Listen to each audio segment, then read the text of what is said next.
भाजपनं यावेळी अनेक तरुण उमेदवारांना महापालिकांमध्ये संधी दिलेली होती आणि त्याचं सोनं करत आता बहुतांश तरुण नगरसेवक हे महापालिकेत काम करताना दिसणार आहेत। अशाच भाजपच्या काही तरुण नगरसेवकांशी संवाद साधलाय आपले प्रतिनिधी चेतन ननावरे यांनी।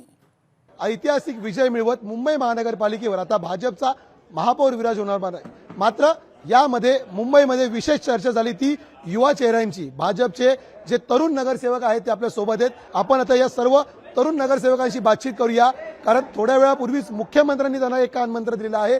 सर्वप्रथम आपण माध्यम प्रमुख नवनाथ बनशी बोलूया। नवनाथजी, काय सांगाल? मी एकेरीमध्ये बोलेन, नवनाथ काय सांगशील? कारण तरुणांची भाजप म्हणून तुम्ही ओळख निर्माण करत आहात, सर्वात पहिलं काम करण्याची इच्छा काय असेल?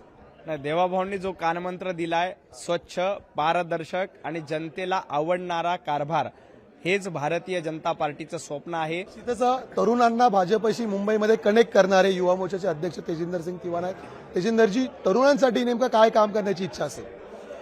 सर्वप्रथम तर मी आमचे नेते आदरणीय देवाभाऊंना मनापासून त्यांचा आभार व्यक्त करणार। त्यांच्या मार्गदर्शनाखाली आम्ही युवक चांगलं काम करणार आणि विकास हेच आमचा मूल मंत्र आणि अजेंडा असेल। आपल्यासोबत ही कशिश आहे, 22 वर्षाची नगरसेविका। काय सांगशील? भीती वाटली होती, निवडून येईल असं वाटलं होतं का? आणि आता अशी तरुण मंडळी सोबत महापालिकेत जाताना काम करण्याची इच्छा काय असेल? कुठलं काम करावं असं वाटेल? पहले तो मैं नरेंद्र मोदी जी को, देवेंद्र फडणवीस जी को, अमित साटम जी को और आशीष शेलार जी को धन्यवाद करना चाहते हैं, जिन्होंने भरोसा करके मुझे टिकट दिया। और जहाँ तक काम की बात है, जो भी अधूरे काम थे और आने वाले जो भी काम रहेंगे मैं वो सारे पूरे करूंगी। चांगलं काम करण्याकरिता आम्ही ते याचा नक्की वापर करू। आणि जे मुद्दे आहेत ते पाणीची समस्या असो, ट्रॅफिक डिकंजेशन असो, तर ते प्रायोरिटीवरती असतील। Use of AI systems for fire fighting, for sewer cleaning, हे टेक्नॉलॉजीचा वापर आणि ब्लेंड कसं करू, तेही आमचा एक विषय असणार। कॅमेरामन अनिकेतसह मी चेतन ननावरे, मुंबई।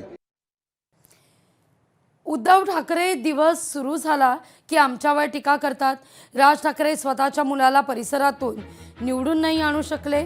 या सगळ्या संदर्भात भाजप मुंबई अध्यक्ष अमित साटम यांनी वक्तव्य केलेले आहेत, भाष्य केलेलं आहे, संवाद साधला त्यांच्याशी आपले प्रतिनिधी भूषण शिंदे यांनी। सध्या आपल्यासोबत आहेत मुंबईचे भाजप अध्यक्ष अमित साटम सर, खूप सारं स्वागत तुमचं। आधी सगळ्यात खूप सारं अभिनंदन, कारण मोठा विजय मिळालेला आहे। कसं पाहताय विजयाकडे? आज उद्धव ठाकरे यांनी पत्रकार परिषद घेत काहीशी टीका केलेली आहे, नाराजी व्यक्त केलेली आहे निकालावरती, कसं पाहताय?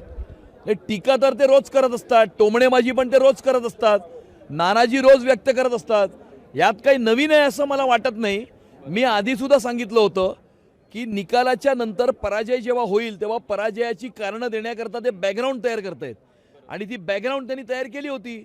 निवडणुकीच्या दिवशी दुपारी प्रेस कॉन्फरन्स घेऊन सुद्धा त्याची बॅकग्राऊंड तयार केली होती, आणि त्यामुळे निकालाच्या नंतर आता त्यांचं रडगाणं सुरू आहे। उद्धव ठाकरे हेही म्हणतात की आम्हाला अपेक्षित असलेलं यश नाही मिळालं, आमच्या अजूनही जागा आम्हाला येणार असं वाटलं होतं। नाही, अपेक्षित असणारं यश त्यांना याकरता नाही मिळालं कारण मुंबईच्या मराठी माणसानं आणि तमाम मुंबईकरांनी त्यांना नाकारलं। मुंबईच्या मराठी माणसानं आणि मुंबईकरांनी त्यांनी मुंबईच्या महानगरपालिकेमध्ये केलेला 25 वर्षाचा भ्रष्टाचार पाहिलाय, आणि गेल्या 11 वर्षामध्ये देवेंद्रजींनी केलेला विकास आणि उन्नती आणि प्रगती ही पाहिलेली आहे। त्यामुळे एका बाजूला भ्रष्टाचार, फेक नरेटिव्ह, आणि दुसऱ्या बाजूला विकास आणि सुरक्षा। मुंबईकरांनी आणि मराठी माणसानं आपलं मत हे विकासाला दिलं आहे। तिकडच्या जनतेने त्यांना पसंती दिली नाही, आणि त्यामुळे मला असं वाटतं की नैराश्याच्या भावनेतून ते अशा प्रकारचे विचार प्रकट करत असतील। कॅमेरामन विनोद सह भूषण शिंदे, लोकशाही मराठी, मुंबई। गोकुळ दूध संघाचे ज्येष्ठ संचालक विश्वास नारायण पाटील यांचा शिवसेनेत प्रवेश आहे। विश्वास पाटील यांनी मुंबईत शिवसेनेत उपमुख्यमंत्री एकनाथ शिंदे यांच्या उपस्थितीत पक्षप्रवेश केलाय।